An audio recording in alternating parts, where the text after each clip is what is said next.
There is one belief more dangerous than weapons, more dangerous than armies, more dangerous than hatred.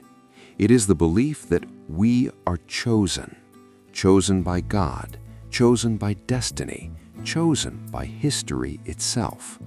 When a group of people truly believes this, ordinary humans become capable of extraordinary cruelty. And no story proves this better than Nazi Germany. Part 1.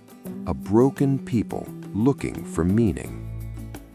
Germany did not begin as a monster. After World War I, Germany was humiliated. The Treaty of Versailles stripped the nation of land, wealth, military power, and dignity. Inflation was so severe that people carried money in wheelbarrows just to buy bread. Fathers who once wore uniforms now begged in the streets. Pride collapsed into shame. And here is a psychological truth we often ignore. People don't become dangerous when they are strong. They become dangerous when they feel humiliated. Germany was wounded, and wounded people search for explanations. Part 2. The birth of a myth. Into this pain stepped a man with a simple message. Adolf Hitler did not offer complexity, he offered meaning. He told Germans, "You are not poor because you failed. You are not weak because you are inferior. You are suffering because you were betrayed." And then he introduced the most powerful lie of all. The German people were special. The Aryan race was chosen by nature itself. This wasn't just nationalism, it was mythology. Part 3. Why chosen feels so good. Here's why the idea of being chosen is psychologically intoxicating. It removes personal responsibility. It turns failure into injustice. It transforms anger into righteousness. If you are chosen, then others must be the problem. Jews, communists, disabled people, foreigners. Once the myth is accepted, violence feels justified. Not cruel, not evil, necessary. Part 4. Science, lies, and legitimacy. The Nazis didn't rely on emotion alone. They dressed their belief in science. Fake racial measurements, skull sizes, blood purity charts. This gave the myth legitimacy. When lies wear lab coats, people stop questioning. And here's the terrifying part. Most Germans were not psychopaths. They were teachers, bakers, engineers, parents. The system didn't require monsters. It manufactured obedience. Part 5. How ordinary people became complicit. Psychologist Stanley Milgram later discovered something disturbing. Most people will obey authority even when it harms others. Nazi Germany didn't run on hatred alone. It ran on bureaucracy, paperwork, orders, just doing my job. The chosen myth made it easier. If the nation is sacred, then dissent becomes betrayal. Part 6. When myth overrides morality. Once a group believes it is chosen, 3 things happen. Empathy collapses.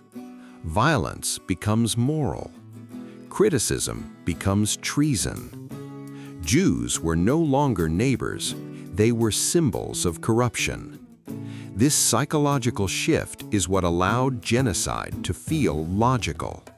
Not emotional, not impulsive, systematic. Part 7. The slippery slope of dehumanization. Genocide never begins with gas chambers. It begins with language, parasites, disease, pollution. Once humans are framed as threats to purity, extermination feels like hygiene.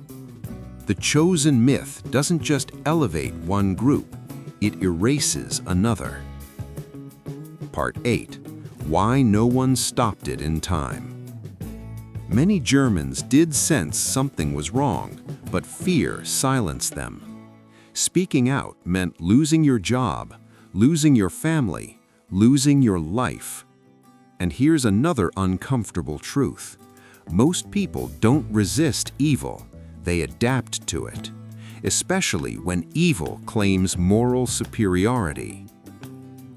Part 9. The moment the myth collapsed. Reality does not respect mythology. The war dragged on, cities burned, resources vanished, and the chosen people began to lose. When Berlin fell, the myth died violently. Hitler committed suicide.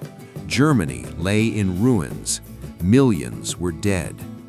The chosen people had been chosen for destruction.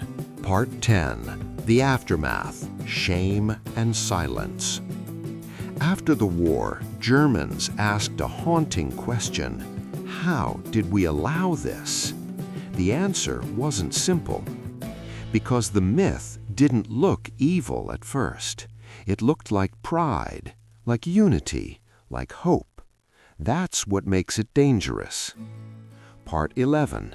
Why this story still matters today. You might think this is ancient history. It's not. The myth of being chosen appears whenever a nation claims moral superiority, a group claims divine entitlement, a leader divides the world into us and them. The costumes change, the language changes, the psychology does not. Part 12. The final warning. Here is the lesson history keeps screaming. No group is chosen. No people are superior, and no belief justifies cruelty. The moment humans believe they are above others, they stop seeing others as human, and that is how civilizations fall. Not from enemies outside, but from myths within. In conclusion, every generation believes it is wiser than the last. But history asks a dangerous question. If you lived in that time, would you have resisted? Or would you have believed the myth?